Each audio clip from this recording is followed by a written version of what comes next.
ఏదైతే నేను ఆ రోజు చెప్పినటువంటి సంక్షేమ కార్యక్రమాలు సూపర్ 6 ఇవి కూడా చాలా వరకు ఇచ్చి కాపాడుకుంటూ వచ్చాం. అందరికీ చేసిన తర్వాత ఎవరైతే ఎంప్లాయీస్ ఉన్నారో వాళ్ళకు కూడా నా బాధ్యత. అయితే మనసు ఉంది కానీ మార్గం లేదు. ద్వారాలన్నీ క్లోజ్ చేసేశారు, గేట్స్ అన్నీ క్లోజ్ అయిపోయినాయి. ఒకవేళ నేను ఇవ్వాలని పరిస్థితి తీసుకొచ్చారు.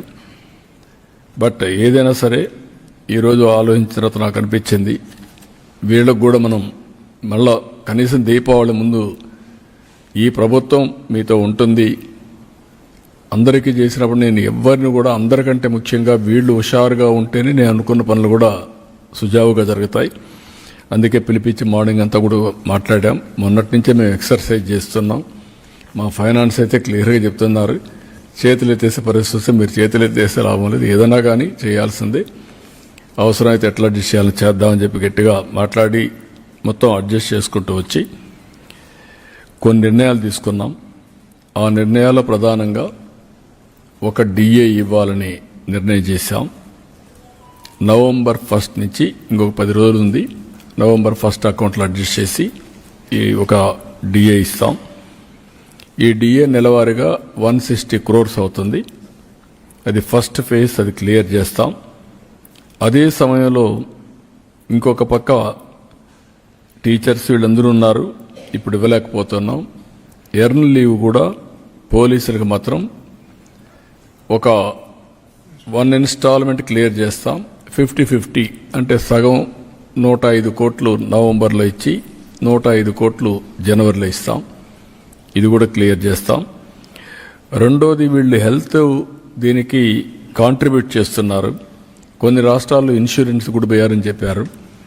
ఒక 60 డేస్లో ఇదే క్యాబినెట్ పనిచేస్తూ 60 డేస్ లోపల సిస్టమ్స్ అన్ని స్ట్రీమ్ లైన్ చేసి మెరుగైన విధానం తీసుకొచ్చి ఏ ఎంప్లాయీ కూడా ఇబ్బంది లేకుండా రియల్ టైంలో హెల్త్ బాగాలేనప్పుడు క్లియర్ చేసుకునే విధంగా దానికి కూడా తీసుకొస్తాం.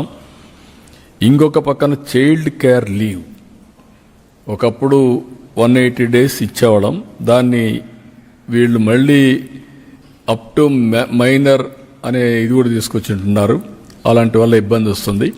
అందుకే ఈరోజు ఆలోచించింది చైల్డ్ కేర్ లీవ్ అనేది 180 డేస్ వాళ్ళ రిటైర్మెంట్ వరకు ఎప్పుడైనా ఉపయోగించుకున్నట్టుగా అది కూడా ఇస్తున్నాం.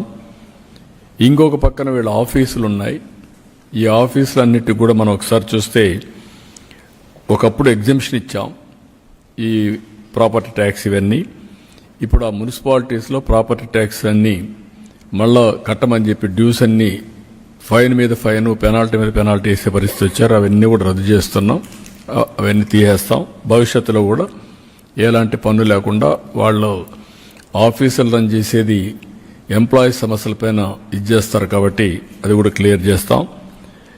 ఇంకొక పక్కన ఏదైతే ఆర్టీసీ ఎంప్లాయీస్కి అందరికీ ప్రమోషన్ ఒకటి పెండింగ్ ఉంది, ఆ ప్రమోషన్ కూడా క్లియర్ చేస్తున్నాం. మండేకి అది కూడా ఈ యొక్క దీపావళిలో అది కూడా క్లియర్ చేస్తాం. ఇది కాకుండా ఇంకొక పక్కన నామన్ క్లేచర్స్ అని ప్యూను, వాచ్మ్యాన్, అటెండరు, తర్వాత జూనియర్ అసిస్టెంట్ అని, ఇలాంటి ప్లంబర్ అని ఇలాంటి పోస్టులన్నీ ఉన్నాయి. అవన్నీ మార్చి గౌరవప్రదంగా ఉండేట్టుగా టైటిల్స్ అన్నీ కూడా వీళ్ళని కూడా కొనుక్కొని వాళ్ళ డిపార్ట్మెంట్లో వాళ్ళు తీసుకొస్తే రీడిసిగ్నేషన్ ఆఫ్ ఆల్ పోస్టులకి ఎట్లా చేయాలో చేసేదానికి అది కూడా శ్రీకారం చుడతాం.